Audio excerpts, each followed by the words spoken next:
amazing About Games panel.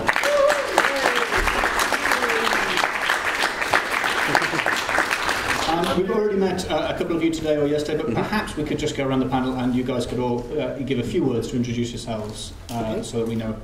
I'm not saying we don't know who you are, but just so that we do know who you are. My name's Ellie Gibson. I've worked in video games for about 15 years, mostly for Eurogamer, and these days I sort of do a bit of freelance, and I'm in a television programme called Dara O'Brien's Go 8-Bit. Do you get it? Dara O'Brien is also in there. Yeah.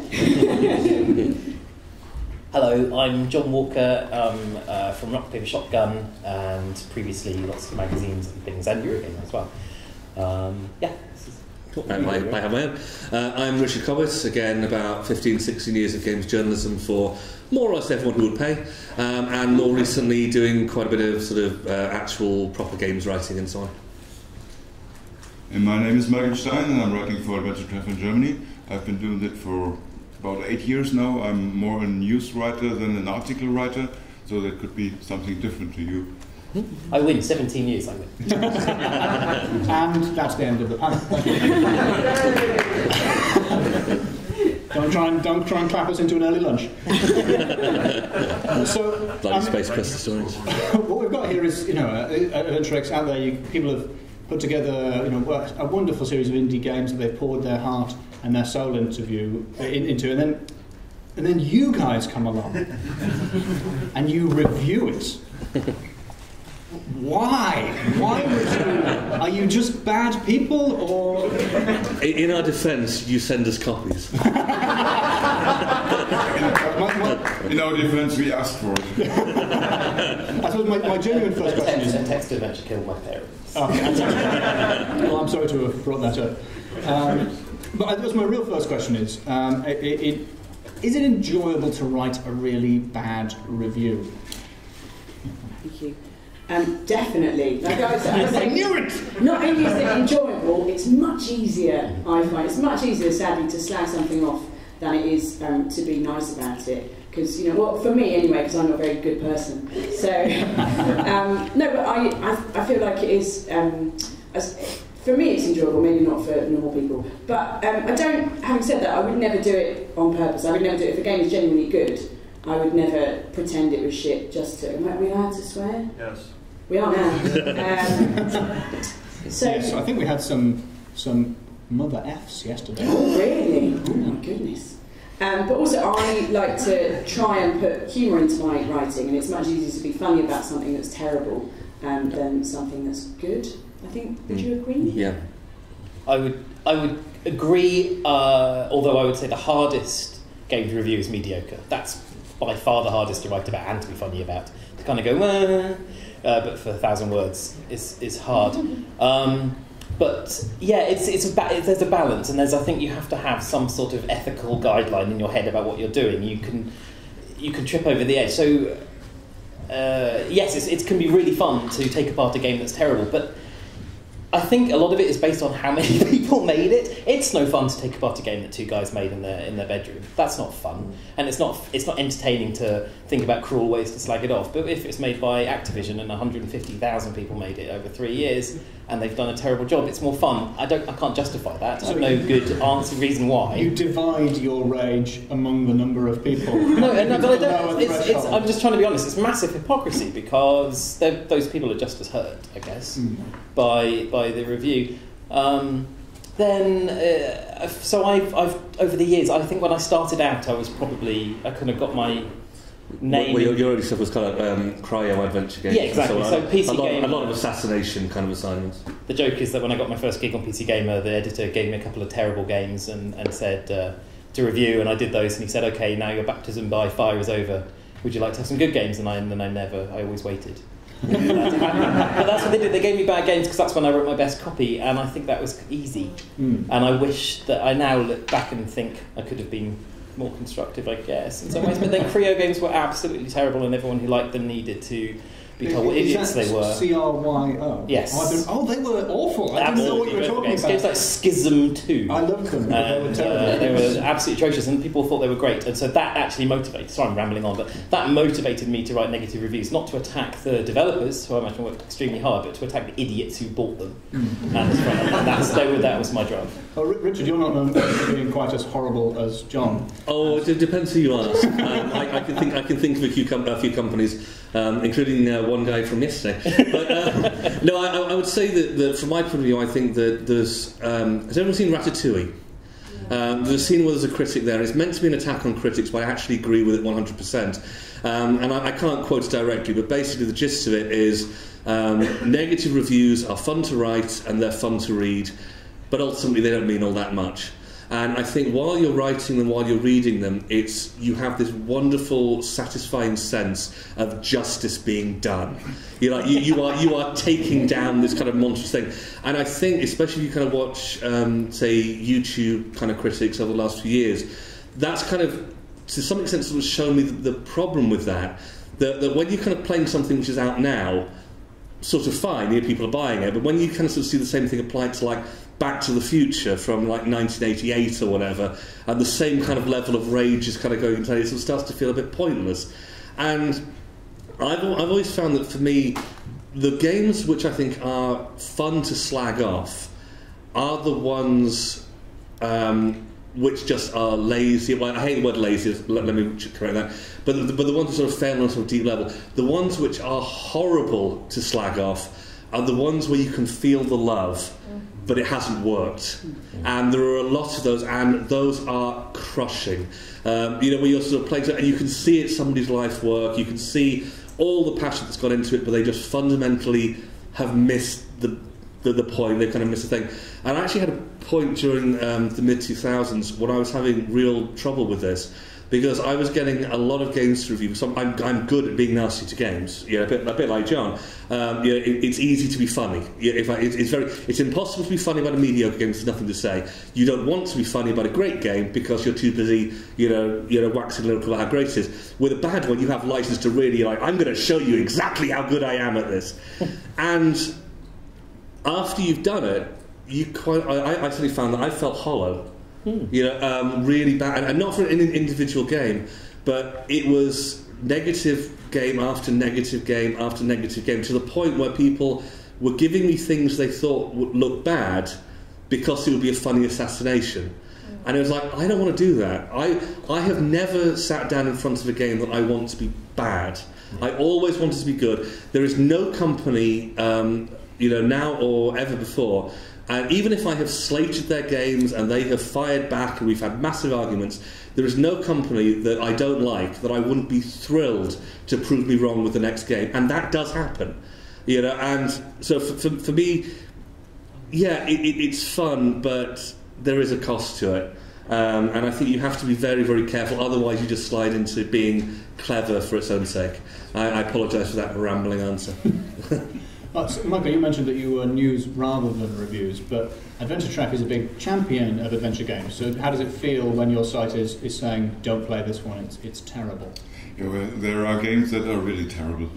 So most of the games have at least one aspect that's really good, even if it's the writing or if it's puzzles or it's the visuals or something like that. And then they have a problem throwing it under the carpet. Because there's always one aspect where you can see, okay, there's some talent, and you want to see more of it. And especially in the last years, when Steam Greenlight came up, there were a lot of horrible games that have just been put together easily in 2, 3, 4 hours or something like that. And people throw it on Steam, and those stuff is actually worse given a bad review. With games that have a decent aspect of things that you would see in a better game, in a more in a more improved way in other aspects, then you have to think about what you write. You cannot just take it and put it in the trash bin, and then the developer would be disappointed.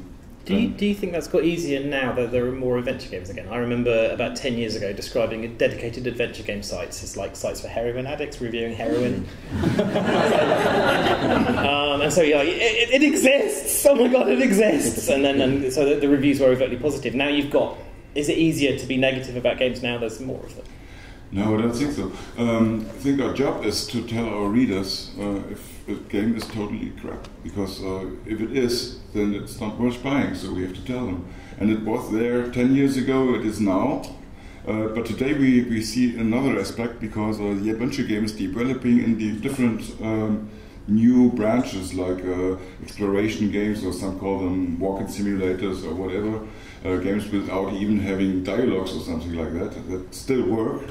So you have to be careful, you have to tell the people what aspect are you looking for. If you are a player that is focused on puzzles, then this is maybe nothing for you, but if it's a game that you want to, where you want to experience a good story, then you can play it. And yeah, that's not easier, but it's different now, I think. Yeah. Oh, just to qualify the first question, the thing I get the most pleasure out of now is finding a game that no one's heard of and finding out that it's brilliant and selling it. Almost, it's like I'm going to make this. You know, I just discovering this tiny little game and having this big platform now with our site to say everyone go look at this and make something happen for this tiny thing. That's really exciting. It's too late to try and reel it back in now. I swear this is true. I remember we started in 2007.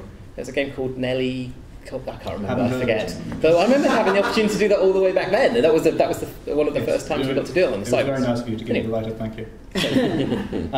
Well, I think I might start with Richard on this one, because what do you think about those? I would say morally despicable journalists who start writing for games. How do you feel about those splitters? This question is all about ethics in game journalism. I think it's a fantastic way of not being paid enough, but from a whole other direction.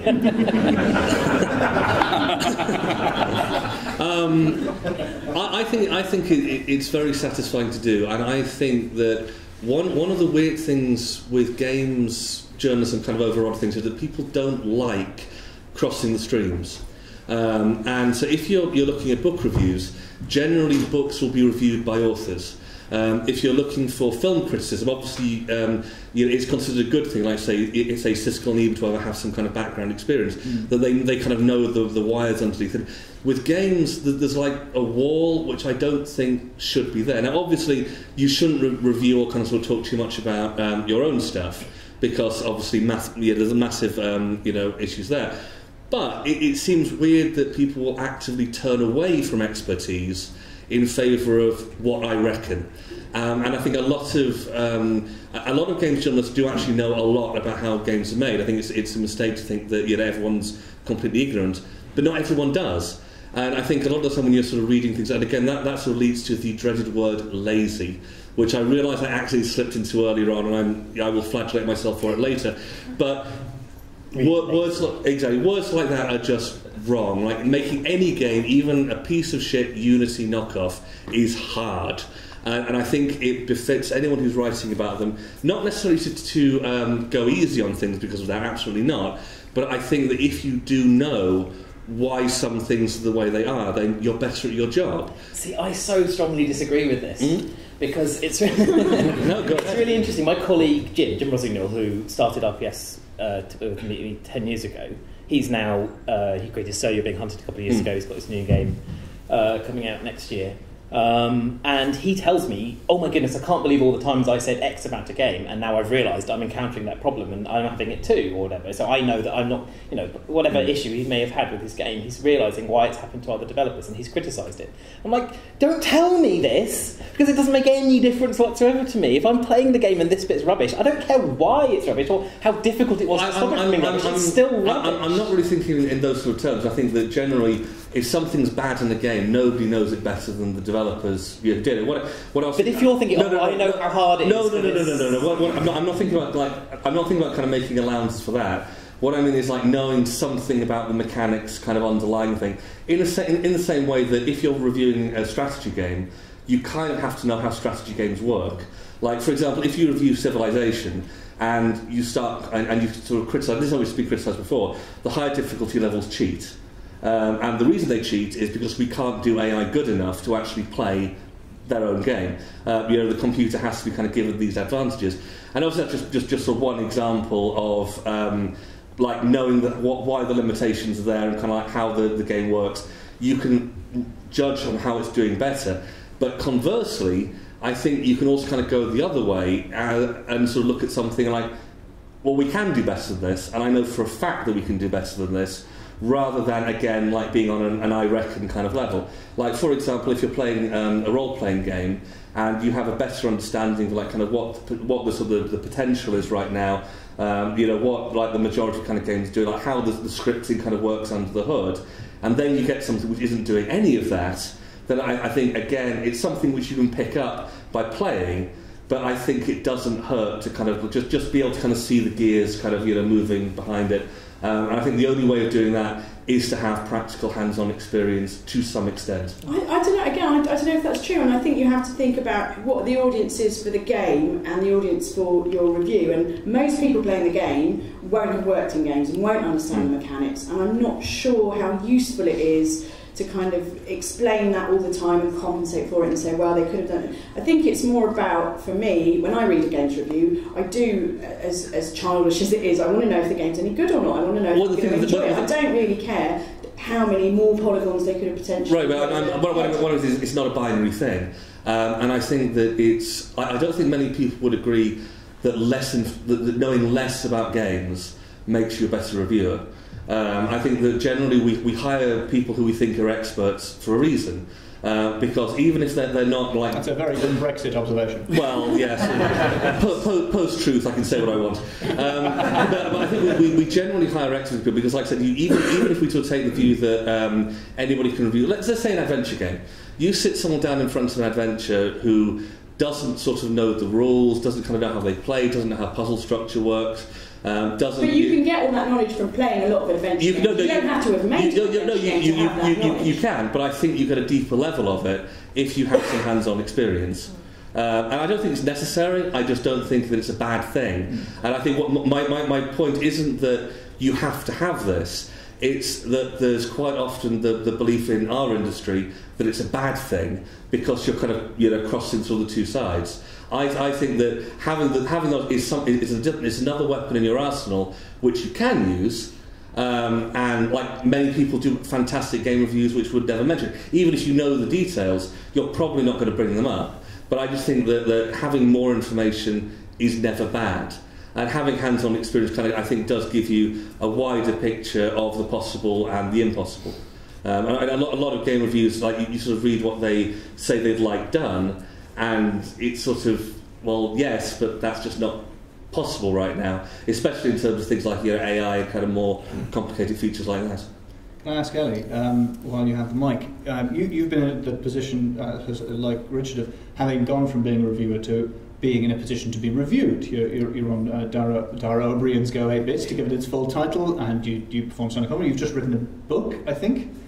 Yes, I have. It's on Amazon, I think. It's available for pre-order, that's right. It's $7.99. It's called Scummy Mummies, and it's nothing to do with video games. So definitely order it. It sounds great. Yeah. I just thought I'd mention, but there must be something nerve-wracking is there something nerve-wracking about putting yourself out there to be reviewed, having previously been the person able to pass judgment? Oh, it definitely, especially if you've walked the path I've walked, You've made all the enemies you've made, it must be. Yeah, it was dreadful. No, I'll be honest, when the first episode of Go 8-Bit, kind of the day it was going to be broadcast, me and Sam and Steve and Rob's the tech wizard who makes it all work, and Sam and Steve the team captains, we spent the whole day on Facebook Messenger just going, shit, like the internet's going to hate it, and it's going to hate me, especially because of the... Sorry, Ellie's a woman. I should have mentioned that. I'm not introduced as that, so thanks. But yeah, no, I was saying to my husband, like, I might have to give you my Twitter keys, and you might have to just filter that for me. And I was genuinely worried about it. And there was a bit of me that did think, God, maybe if it's like karma, because going back to what I was saying before, sort of the golden age, I would say, of my games reviewing career was the midpoint of the Wii. Because the Wii came out and did much better than everybody expected, and then all these terrible companies piled in and went, shit, let's make sports, carnival, party, fun time, let's make 4 versions of it and let's churn it out. And I had a great time just slagging off all those. I didn't enjoy it, as we said, slagging off indie games at all. And sometimes we would get sent indie games and say, to be honest, we can write a Eurogamer review of this, but it's not going to be very good. So, it was up to the game makers whether they wanted to. Anyway, the point is, yes, we were very nervous about it, but Go 8-Bit had a great reception, thankfully, and it was all right. And nobody has threatened to rape or murder me in the last 6 months. Woo! So that's pretty good. Who are we applauding? What's happened? Anyway, Michael, do you? I mean, among your team, do you find you have ethical issues or questions? I don't mean conflict of interest questions is the right phrase. To do with people making games, people reviewing games. Does that happen on the AdventureTreff team? We have a rule that nobody was writing about his own games or about the games he's working on. That's for sure. But other than that, no, I don't think so. No, you don't find, because as a champion of adventure games, you don't find because you have good relationships, I believe, with adventure game developers. Does that make it difficult to say, I for instance, if you don't like something Charles Cecil does, do you feel that you can say that with liberty, or do you feel like, but we get well? No, I don't think so. I don't think so.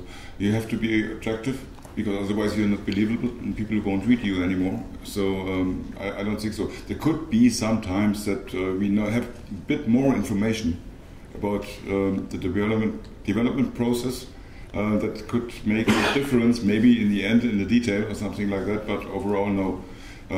Even if a game is hyped and we have a contact to the developer, and then in the end we review it and we see it's not as good as we have expected it, it wouldn't have a better rating than anywhere else, I think.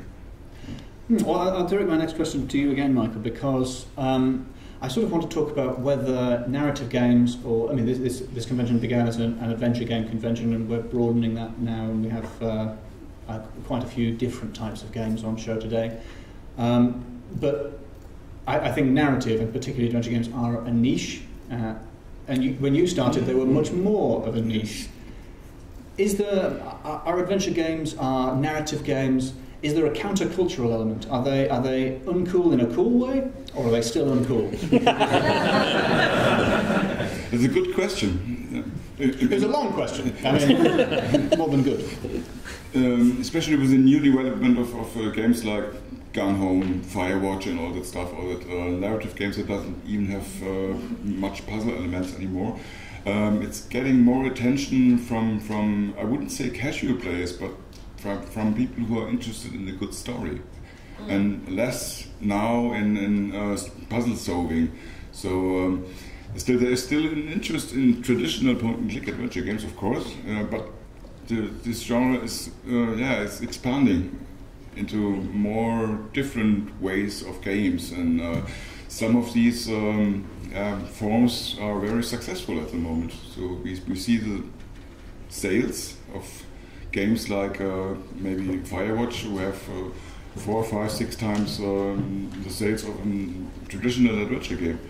So yeah, it's a difficult question, but I think no, it's not a subculture. It's more like a genre that develops into a new form of game, and that is not something that's just culture.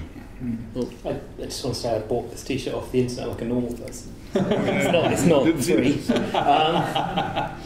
I found the perspective different. So I was born in 1977, and so I was just the right age. I learned to read, genuinely learned to read, playing lots of text adventures on my dad's knee.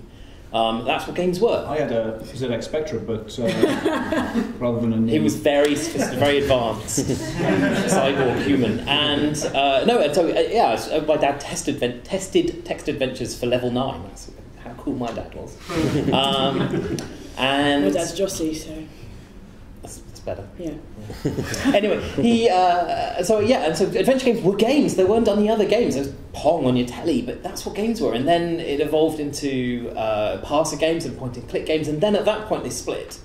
And my dad went RPGs and I went adventures. And so for me, adventure games were all of gaming. So now it never felt like they were niche in a weird way. They always just felt like they went smaller and smaller. And so in the early 90s, obviously, there was the peak of LucasArts and Sierra, when those were the big AAA blockbuster games. And there's a new LucasArts adventure coming out, and everyone was very excited. And then watching that dwindle away. So I have this weird perspective that adventure games just always seem small compared to where they were once.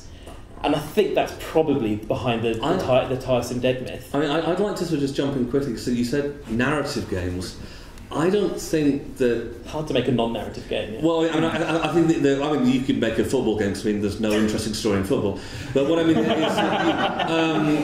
narrative games have never been bigger. You know, I mean, if you look at kind of the amount of sort of time and energy that people put into Call of Duty or Assassin's Creed, I would argue that they're not necessarily the sort of stories that I want to play, but I don't think you can kind of discount those like narrative experiences. Like, what we've kind of got is what people don't like are puzzles. And I think that puzzles have kind of been on the decline, because even in the golden age of adventure games, like 1993, people didn't, for the most part, and I'm not talking necessarily fans, but on a design level, puzzles were the way that you facilitated creating the world and the story you wanted to tell. They have very rarely been the point of the experience. And I think that what we saw in the 2000s was that people weren't necessarily finding better ways of telling stories, but they were interested in different ones, where they could kind of control the flow, they could kind of put more focus onto the character, and kind of have much more kind of control over the sort of scripting, the types of story they want to tell. And I think what we've got now is a situation where the classic adventure game, and there's nothing wrong with the classic adventure game, I love adventure games, but again, the puzzles are increasingly the thing, what is the game? They're not for the most part that difficult. Once it would take you 3 months to finish an adventure game. Now the average one you can do in an evening without really breaking the sweat. And I think that more and more of us kind of sort of playing things like The Walking Dead, which has no puzzles at all, and it's kind of more about how you deal with the individual situations. Playing games more like Everyone's Gone to the Rapture, where again you're mostly just walking around and kind of enjoying the experience. Firewatch again is a great example. And I just genuinely think that as far as narratives go, the importance of IP and sort of what people can do with it, the amount of money they're sort of spending on it, is often underestimated. People say that story doesn't matter, but then they spend like $10 million, creating like what they think is like a Hollywood caliber story. I wonder. Okay. Oh, sorry, I was going to come to Ellie, if please do, if you don't mind. Because your background is in writing about mainstream games. There is something that I think is a strange irony that I don't really understand, which is that the gamers consider themselves to be a sort of a small countercultural subculture like punk, but it's a massive, massive industry which is bigger than the film industry. So it's a dominant cultural form, and yet it still has that sort of. It thinks of itself, or people seem to think of themselves as being countercultural, subcultural, subversive. Is it? Well, that is a good question, isn't it? Is it? No, I think, I almost think there are sort of two gaming cultures, how do you like that? Because there is, I'd say, there is this group who tend to sort of congregate on things like Eurogamer and forums and the comment sections and things like that, and consider themselves this sort of, elite's the wrong word, that makes it sound snobbish, but sort of, countercultural, I guess. And then there are millions of other gamers who don't ever buy a magazine or look at a website, but buy every single FIFA or Call of Duty or Assassin's Creed, or and maybe even play a bit of Journey if they're messing around with PlayStation by accident. But so I think maybe there is a case where there are people who take games very seriously, and it is their big thing in their cultural life, and there are a lot of other people who play, I'm going to say casual, play more casually, and I think there's room for both as far as I'm concerned. And in my writing, I never really tried to talk specifically to one or the other. I've always just tried to use my voice and talk about what I think about games, and not worry too much about am I appealing to either demographic, because neither of them like me much anyway. John, so you had... On that point, I've heard a theory that may be rubbish, but I think in the 90s gaming was a subculture, I think even with the PlayStation appearing and then the Xbox and the PS2, even as it broadened into the mainstream, there was still a sense the newspapers, the media was against it. It was all, it was going to kill your children, and it was the video nasty of the 90s. And I think as a result, the culture built these walls around itself. It's sort of these giant castle walls and said, we're safe in here with our own culture. And then what's happened over the next 15 years is that it's just spread everywhere. It's completely mainstream. It's bigger than film, like you say, and everyone's just happily playing games, but there's still these people inside these walls going, they're not going to get us, they're not going to get us. And I think you can see on the internet in the last couple of years the results of some of that entrenchment. I have no idea what you're referring to. No. But even so, even I'm inside those walls. I'm someone who has made my living doing this. I've defended games for all my life, and it's really hard to remember that those walls are useless now. The gaming's everywhere, but there's still. So when you say, is it a subculture? Anyone you've come to an adventure games convention, you're in a subculture, and we're inside those walls, and I think it's really healthy for us to recognise that and just to notice the broad mainstream of gaming is way bigger than us. And I think it's also worth noticing that while gaming is huge, something like the sales of GTA kind of sort of tell their own story, we've still got this weird case where when you're watching television, they'll use Pac-Man sound effects to represent gaming. You talk to parents about it and so, oh, you're playing that game about Planet Zog. Have you seen the new Kit Kat advert? No, I haven't. Oh my god! don't see the new Kit Kat advert. I haven't seen any adverts in ages, but I think it's this sort of sense. I think that there is a generational gap with gaming, and I think it's one which it's been more slow to push through TV and Hollywood, especially, than I was expecting it to. Because that kind of like most people are kind of making decisions have grown up like us, that they've been gaming their entire lives, they're at least aware of it, even if they're not that into it. But you still get the sound effects, you still get Planet Zog, you still get Space Invaders, and I think that maybe 10, 20 years that'll kind of finally have worked its way out of the system. But it's frustrating. I think it reinforces those walls between us who get it and the rest of the world who doesn't get it.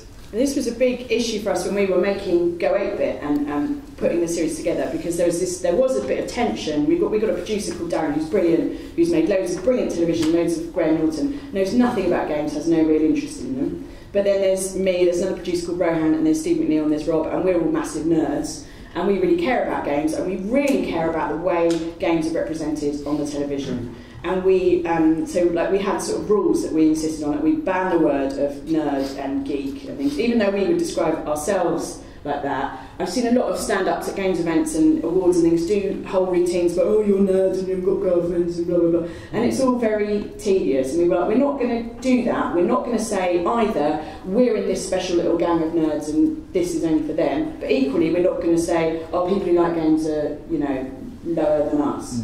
So that was important. And then we had lots of meetings where we had tedious conversations like, I was looking at the script and I was supposed to say, so grab your joypads. And I said, I'm not going to say that on television. And the producer said, why? And I said, well, first of all, because it's not 1992. And nobody says joypads. And they were like, oh, really? And I said, no. And they said, okay, got it, joysticks. And I said, no. I haven't seen a joystick. When was the last time you saw a joystick? Well... Sorry. It's a very personal question. Yeah, I said, they said, what do we say? What do we say? And I said, controller, just say controller. And they were like, really? I was like, yes, welcome to our world. So there was lots. So what we tried to do with the show, again, we tried to not make it exclusive, and that's why of course we've got games, because there's this whole generation of people who go, oh yeah, I love games. And you go, what do you like? And they go, well, I haven't played anything since Sonic or Mario Kart. And you go, okay, but that's okay, so we have those games in the show, but then again, Steve and I were very insistent that we wanted games like Nidhogg and Gang Beasts, and also AAA games like Battlefront, because we wanted to say to people who maybe were watching the show for Dara O'Brien or for Mario or forever, also look at games now, look how they've moved on, and look how much fun they are. Gang Beasts is just so much fun, and it had one of the most positive responses of all the shows, of all the games that we showed. And it's like you were saying earlier, it felt great to be able to give that game a bit of exposure to the mainstream, and everyone to go, wow, this is great. So yeah. Well, we've got about 10 minutes left. I'm going to ask a very simple question and ask for short answers while you guys think if you have any questions to ask. and your questions cannot be, will you review my game? So think of a different question to that. So I'll start with Michael and move around this way, I think. I'd like to know, I'm a very superficial person, and so pretty graphics delight me, and that is how I make most of my game-based decisions, at least to begin with. What is the first thing that grabs you about a game? Visually, or is it... in any way, I'm saying for me it's a pretty screenshot is enough for me. Yeah, if you have only a screenshot, then the visuals is everything you have at that moment. So you have to play into it to find all the other things, storytelling and puzzles. And but I mean, in review, you know, when you sit down to review a game, yes. is there something which you're looking at, or is there something yes. where you think, yes, they know what they're doing here? When I have no issues to come into the game directly, and it takes me from the first minute. And it doesn't have a single aspect. It doesn't necessarily have to be visual or gameplay or storytelling or something like that, but it has to catch me from the beginning. That's the most important thing. And then the game is good. And it doesn't need to have any explanation. You just give it to me, and I play it, and it catches me in the first minute, and then it's a good game. Richard, is there a... I'm kind of going to say the same thing, but I'm going to reverse it. Which is that if terrible at the beginning, I only like to play bad games, which is why I love adventures. I'm going to flip around and say that if your game hasn't caught me within, like, say, the first half hour, your game has failed. There is no genre where the first half hour has any excuse to be boring. The Witcher. The first there's no excuse. It has no. It's not boring. It's not very good, but it's not boring. Which Witcher game? The Richard and I disagree about the original. I like the Witcher. Game is quite hard work. But I think that even the first half hour of The Witcher, in that you've got the exploding in the castle, you have the attack of the professor, you've kind of got lots of stuff is happening and introducing to the world. It kind of gets dull when you get to the first village. But what I mean is when you sort of start playing a game, I think there certainly used to be like the assumption that the players bought the game, therefore they're going to play the game. And we don't really have to care that much. And kind of the true player will kind of keep going, and they will get to the meat of it. I disagree, because I think at this point, for say an adventure game, I want your opening to be as exciting as a movie. If your first screen is, we're going to lock you in the attic of an empty house, and we're not going to let you out until you found the 3 items, you have failed. If you're doing an RPG and the first thing is a long, boring walk to the town where the game starts, you have failed. Even if you're doing like a grand strategy game or something like Stellaris, obviously there is no way of encapsulating like the beauty and excitement of a game like that within half an hour. I'm not saying that should be the case, but that first half hour should inspire me. I should be, longing to kind of get to the point where it all unfolds in kind of all of its beauty. And I think still, these days with kind of sort of Steam refunds and so on, people have now kind of been sort of given a financial incentive not to do that. But I think that just as a general rule, don't assume my interest. You have to earn it. I would say how quickly it lets me play. I don't know if that just speaks into my job, but how quickly it lets me have control. The more another cutscene. Oh no, it's interrupting me again. Oh no, and that at the moment. So that really affects me a lot. If I can just start playing, just let me play your games. That's the phrase I scream most at my monitor.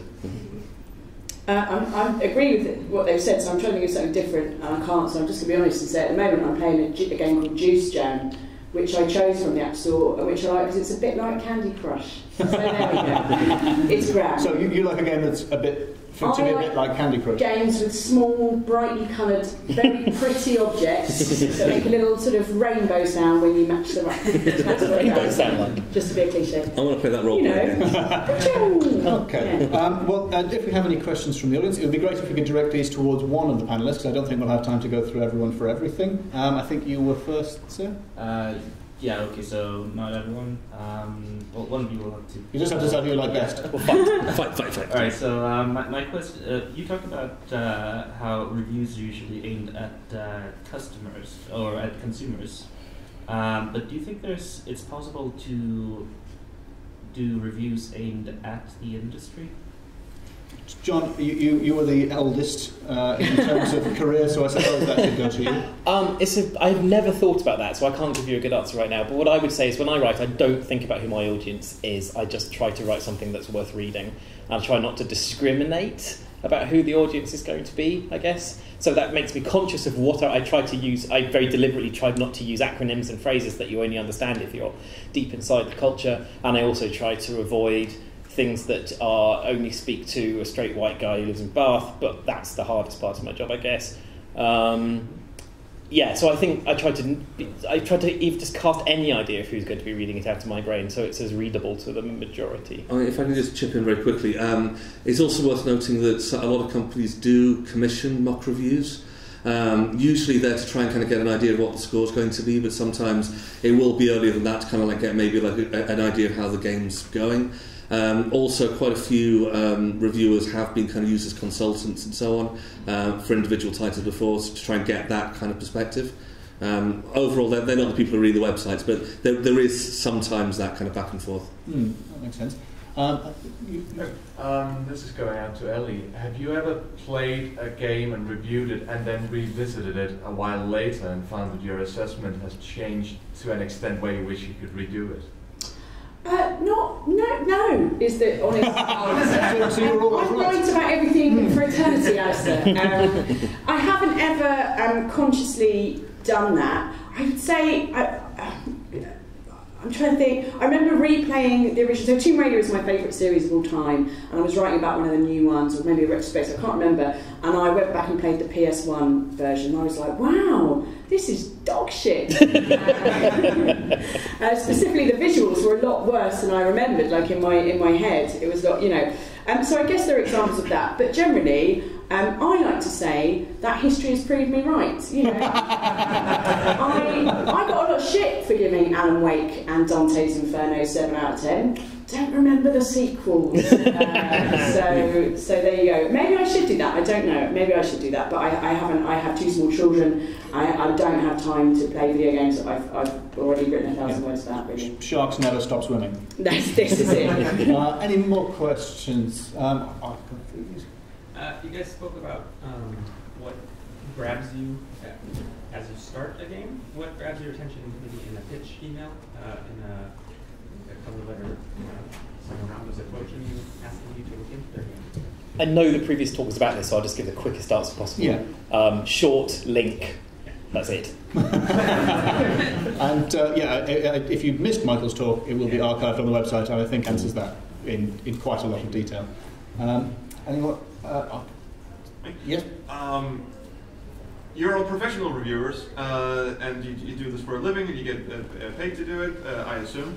But the culture since the 90s and early 2000s has changed with the rise of YouTube stars and miserable twats who think they know what they're talking about on YouTube, and amateur reviewers who just have blogs and such. How do you think the reviewing scene for professional reviewers and these amateur reviewers and let's players, how do you think that's going to change in the future? How seriously are professional reviewers going to be taken versus people who are just playing it and passionate about it but don't really, basically just talking out their ass? It depends on if you are writing about Class A titles or if you are writing about a niche genre. That's pretty important. So let's go with the niche genre.